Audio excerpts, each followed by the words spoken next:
15,000 रुपये धान उत्पादक शेतकरी यांना बोनस जाहीर करण्यात आलेला आहे। विधानसभेत मुख्यमंत्री एकनाथ शिंदे यांनी ही घोषणा केलेली आहे। शेतकऱ्यांसाठी या क्षणाची अत्यंत महत्त्वाची आणि मोठी बातमी, धान उत्पादकांना प्रति हेक्टरी 15,000 बोनस जाहीर केलेला आहे।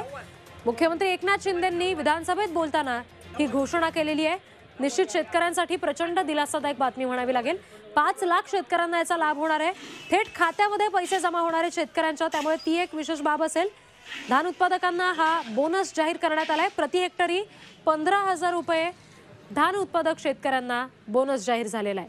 धान उत्पादक बोनस जे आपले धानाचा बोनस जो आहे हा देखील आपण याची घोषणा करतोय। या शेतकऱ्यांना धान उत्पादक प्रति हेक्टरी 15,000 रुपये बोनस देण्याचा निर्णय आपण घेतोय। ही 2 हेक्टर मर्यादित आपण प्रोत्साहनपर रक्कम या ठिकाणी बोनस देतोय।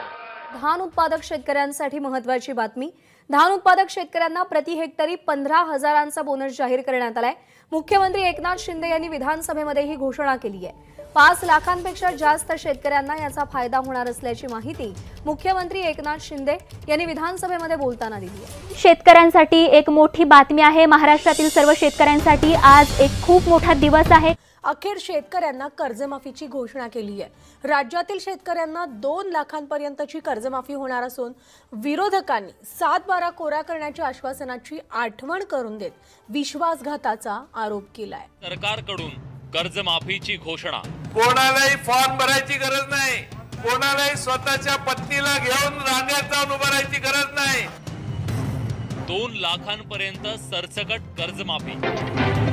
राज्यातल्या कर्जबाजारी शेतकऱ्यांच्या डोक्यावरचा कर्जाचा भार कमी करण्यासाठी सरकारनं अखेर कर्जमाफीची घोषणा केली आहे। मुख्यमंत्री महात्मा फुले कर्जमाफी योजनेची विधानसभेत घोषणा केली।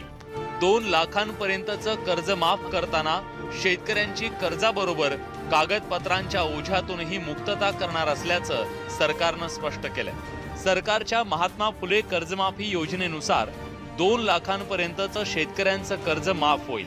कर्जमाफीसाठी शेतकऱ्यांना कुठलाही फॉर्म भरण्याची गरज नाहीये। कर्जाचे पैसे थेट शेतकऱ्यांच्या खात्यात जमा होणार आहेत।